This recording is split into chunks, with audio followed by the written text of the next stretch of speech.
गोंदिया व भंडारा जिल्ह्यातील 133 मत्स्य व्यवसाय संस्था बंद पडण्याच्या मार्गावर। गोंदिया व भंडारा जिल्ह्यातील 133 मत्स्य व्यवसाय संस्था बंद पडण्याच्या स्थितीत असल्याने त्यावर अवलंबून असलेल्या कुटुंबावर उपासमारीची वेळ येऊन त्यांना गावोगावी भटकावे लागत आहे। त्यामुळे मत्स्य व्यवसाय वाढविण्यासाठी शासन काही कार्यवाही आणि उपाययोजना करणार आहे का, असा प्रश्न आमदार परिणय फुके यांनी सभागृहात उपस्थित केला। यावर उत्तर देताना मत्स्य विभाग व बंदरे विकास मंत्री नितेश राणे यांनी 64 तलाव मत्स्य व्यवसायासाठी उपलब्ध करून देण्यात आल्याची माहिती दिली आहे। आमदार डॉक्टर परिणय फुके यांनी सोमवारी अर्थसंकल्पीय अधिवेशनात गोंदिया व भंडारा जिल्ह्यातील मत्स्य व्यवसायावर अवलंबून असलेल्या कुटुंबाच्या उदरनिर्वाहाबाबत महत्त्वाचा प्रश्न उपस्थित केला आहे।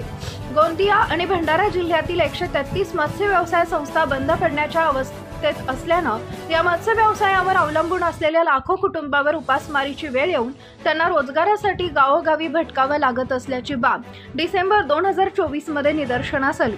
हा प्रश्न डॉक्टर फुके यांनी उपस्थित केला। यावर उत्तर देताना मत्स्ययोग व बंदरे विकास मंत्री नितेश राणे यांनी सविस्तर उत्तर दिले। मत्स्य व्यवसाय विभागाकडील 64 तलाव 3 जुलै 2019च्या शासन निर्णयानुसार मत्स्य व्यवसाय सहकारी संस्थांना मासेमारीसाठी उपलब्ध करून देण्यात आले आहेत। 144 तलाव सहकारी संस्थेस प्राधान्याने मासेमारीसाठी ठेक्याने देण्यात आले असल्याचं सांगितलंय। 9 संस्थांना साहित्य पुरवठा।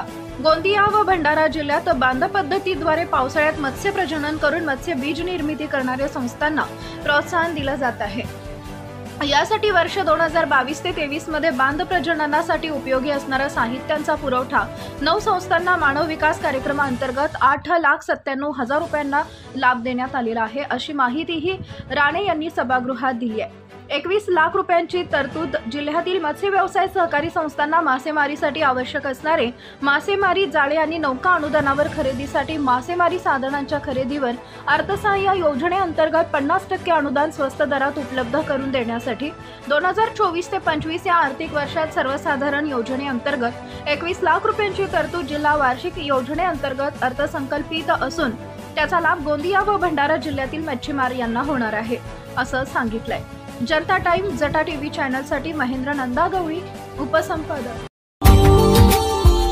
Subscribe now and press the bell icon. Never miss an update.